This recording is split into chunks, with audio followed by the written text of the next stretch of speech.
Hi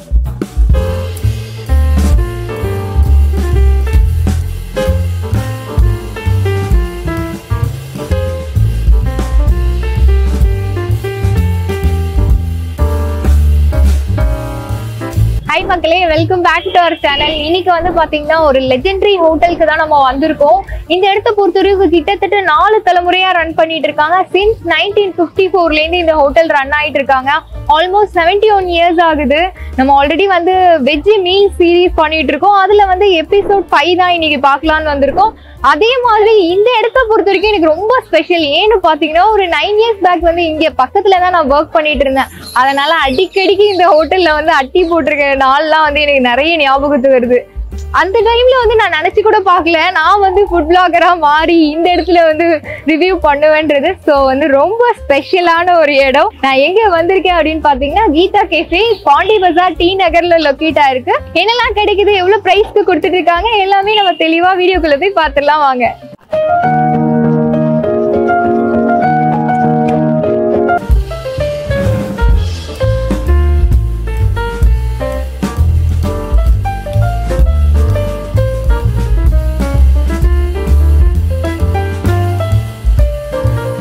இந்த அப்பளத்தை பாருங்க, என் முகத்தையும் மறைக்கிற மாதிரி அவ்வளோ பெருசா கொடுத்துருக்காங்க. நெக்ஸ்ட் நீங்க அப்பளமே கேட்க வேணாம், அவ்வளோ பெரிய சைஸ் தான்.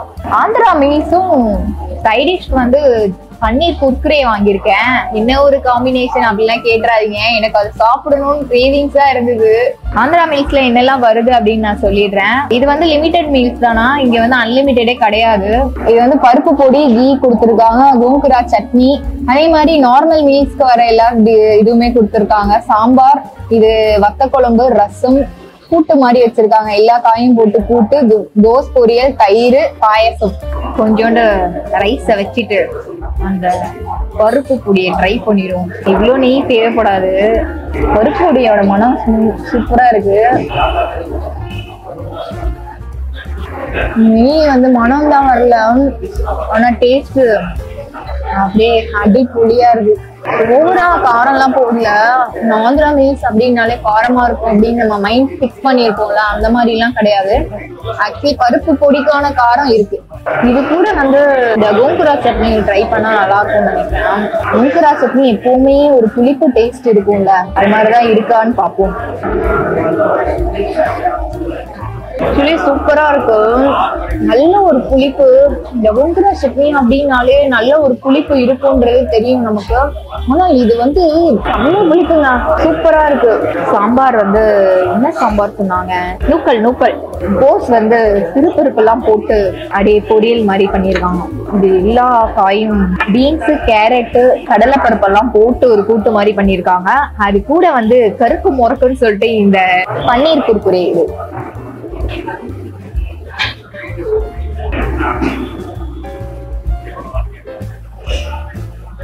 இந்த சாஸ் கூட சாப்பிடும்போது தான் ஃப்ரைடே சிக்கன் சாப்பிட்டா ஒரு ஃபீல் இருக்கும் பாத்தீங்களா, அதே மாதிரி இருக்கு. என்ன ஒண்ணு உள்ள இருக்க அந்த பன்னீர் செம்ம சாஃப்டா இருக்கு.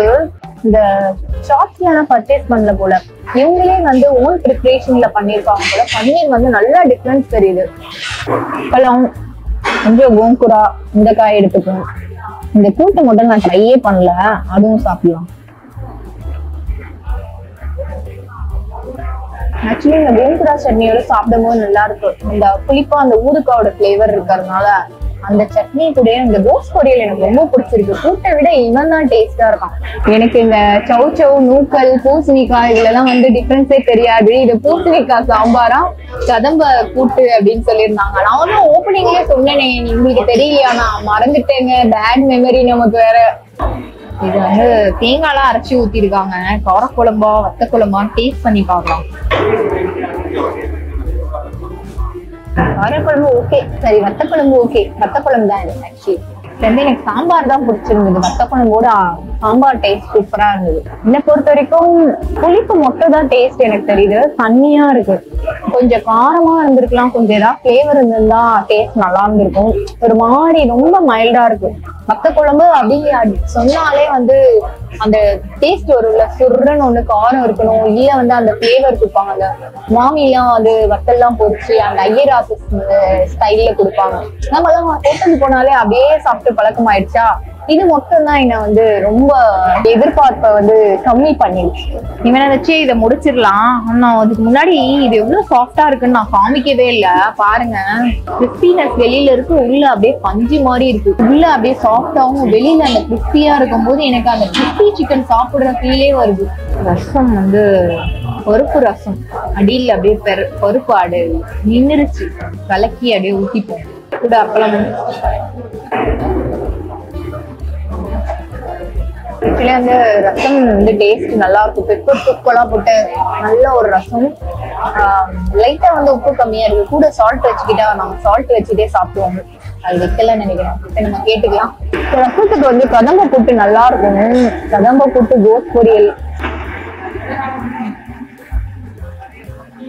இந்த கூட்டு நல்ல காம்பினேஷன் இருக்கு. இந்த கோஸ் பொரியல் வந்து ஆரம்பத்துல இருந்து இப்ப ரசம் வரைக்குமே டேஸ்ட் வந்து மேட்ச் ஆயிடுச்சு.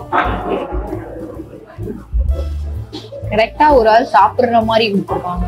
ரசத்துக்கு உப்பு இல்லாம சாப்பிட்டுட்டேன், ஆனா தயிர் உப்பு போட்டுதான் சாப்பிடணும். தயிர் வந்து புளிச்சிருந்தா எனக்கு பிடிக்காது. இந்த மாதிரி ஃப்ரெஷ் தயிர் இருக்கு பாத்தீங்களா, அது வந்து தனியா இருக்கும். அதான் நான் சொன்னேன், வெண்ணெய் சாப்பிட்ட ஃபீல் அது இதுலதான் இருக்கும். ஃபைனலா ஒன்னே ஒண்ணு மிச்சம் வச்சுட்டேன், பாயசம்.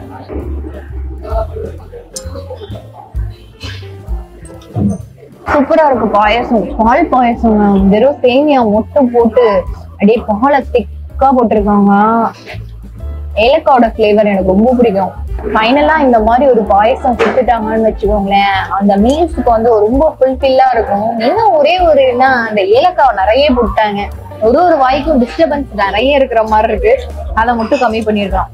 சாப்பிட்டு முடிச்சாச்சு. நல்ல ஒரு திருப்தியான மீல்ஸ். என்னை பொறுத்த வரைக்கும் நல்லா இருந்தது. பட் வந்து வத்த குழம்பு மட்டும் லைட்டா தண்ணியா, காரம் கம்மியா இருந்தது. எனக்கு ஏன் பிடிக்கல அப்படின்னா, வீட்டுல நம்ம ஏற்கனவே காரமா சாப்பிட்டுருப்போம். பட் வந்து இங்க இருக்க பீப்புள்ஸ்க்கு ஏத்த மாதிரி வச்சிருக்காங்க, காரம் கம்மியா. இங்க இருக்கிறவங்க அப்படிதான் சாப்பிடுவாங்க. அதனால அந்த மீல்ஸ்க்கு ஏத்த மாதிரி இருக்கு. கண்டிப்பா அதை ட்ரை பண்ணலாம். ஒரு நார்மல் மீல்ஸ்ல வந்து பருப்பு பொடி மட்டும் வராது, கோங்குரா சட்னி தரமாட்டாங்க. ஆனா ஆந்திரா மீல்ஸ்ல பருப்பு பொடியும் கோங்குரா சட்னியும் தராங்க. அதுக்கு ஸ்பெஷல் மீல்ஸ்ன்னு சொல்லிருக்கலாம்ல, என்கிட்ட கேட்டிருக்கலாம் பேர் வைக்கிறத பத்தி. கண்டிப்பா இந்த இடத்த வந்து ட்ரை பண்ணுங்க.